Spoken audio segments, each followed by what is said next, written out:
وای راشه ماما زوی دی لیونی دی. پاکستان کې مسلمانانو نوجوانانو او هغه بدبخته جینکۍ چې په نوم ځان ته مسلمانانې وایي د حیا او د پردې نه خبر هم نه هغوی هولي انډیا کې یو کار کیږي تاسو ته به پته د غیر دینو دا چې کوم رواج دی هغه دی چې هغوی رنګونه په یو بل باندې اچي هغه کار چېرته کیږي ملګرو تاسو به حیران شئ په قائد اعظم یونیورسټۍ کې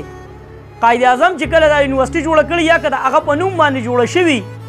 نو زه وایم هغه غریب به هم په قبر کې نن خپئ چې دا یونیورسټي ما دې له جوړه کړې وه چې نوجوانان او جینکۍ دې پکې داسې قسم کردار ادا کوي اکثر دا خلک وایي که نه ویره په جینکو باندې دا خلک سبق نه وایي نو هغه پلار هغه لیونی دی چې په خپله لور باندې داسې قسم سبق ووایي چې هغه لور یې بیا داسې قسم کردار ادا کوي موږ هغه لار اختیار کړې ده او په هغه لار پسې روان یو توبه استغفار اوس سوچ کوئ چې هندو له پکار دی چې زمانه متاثره شي او ایمان راوړي موږ د هغوی نه متاثره کېږو موږ په هغوی پسې روان یو نو دا د هولي چې کوم په انډیا کې هولي کېږي او رنګونه په یو بل باندې اچولی کېږي هغه کردار چېرته روان دی هغه په قائد اعظم یونیورسټۍ کې روان دی دغلته چې کوم هیډ ماسټران دي یا چې عرض وکړي لیکچرران دي چې کوم افسران دي نو هغوی هم دغلته په دې کمرو کې ناست دي دا کسان به ګوري چې دا دوی کوم کردار ادا کوي خو زه هم هغوی هم ته خوند اخلي ځکه بغیر د پیسو نه ورته د انډیا فلم شروع دی بغیر د پیسو نه داسې تماشه شروع ده چې توبه استغفار دا کوم ځای دی دا قائد اعظم یونیورسټي ده چې د کوم نه به زما نوجوان چې هغه به ملک راوچتی هغه دا کردار ادا کوي په کوم ځای کې په قائد اعظم یونیورسټۍ کې څومره د افسوس مقام دی یونیورسټیان شته دی کالجونه شته دی خو زه هم د دې یونیورسټیانو د دې کالجونو نه تاسو ماته داسې یو کس وښایې چې هغه په ټوله دنیا باندې راج کړی دی او د دې قائد اعظم یونیورسټۍ نه ډیګري حاصله کړې ده او هغه یو ډېر غټ نوم حاصل کړی دی په ټوله دنیا کې او د پاکستان نوم یې هم روښانه کړی او د دې یونیورسټۍ نوم یې هم روښانه کړی دی نو څنګه تاسو ته ما وویله چې هغه پلار بدبخته دی چې هغه د خپلې بچۍ دپاره داسې قسم یونیورسټي خوښوي او تعلیم ولې خوښوي نو تعلیم ولې خلک په جینکو نه کوي ځکه نه کوي چې د هغوی بیا دقه کردار وي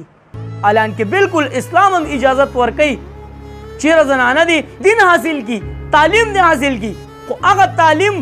چې تا ته د اسلام لار وښیي تا ته دا وښیي چیرې د زنانه دپاره الله پاک